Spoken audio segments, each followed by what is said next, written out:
इस भूल को हम अपराध न माने। यदि मुझे वनवास न मिला होता तो ये सारा संसार भाई भाई की इस भ्रातृत्व प्रेम को नहीं समझ पाते।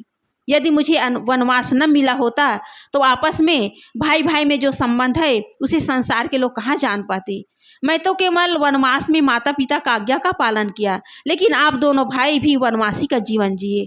यह है भ्रातृत्व प्रेम और यह है त्याग और समर्पण का भाव। इसलिए रामायण हमें शिक्षा देती है कि हम आपस में प्रेम से रहें, त्याग से रहें, समर्पण भाव से रहें।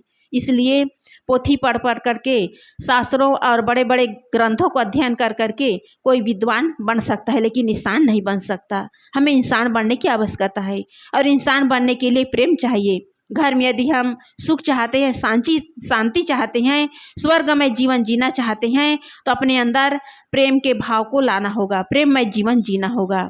इसलिए सदगुरु कबीर साहब जी ने कहा है, पोथी पढ़ी पढ़ी जगमुआ, पंडित भया न कोय, ढाई आखर प्रेम का पढ़े सो पंडित होय। इसलिए हम यदि सही मानवता को धारण करना चाहते हैं, सही मायने में हम मनुष्य होना चाहते हैं, तो सारे विकारों को छोड़ करके हम प्रेममय जीवन जिए। क्योंकि जहाँ प्रेम उद्घाटित होता है वहाँ अंतःकरण शुद्ध हो जाता है, सारे विकार मिट जाते हैं।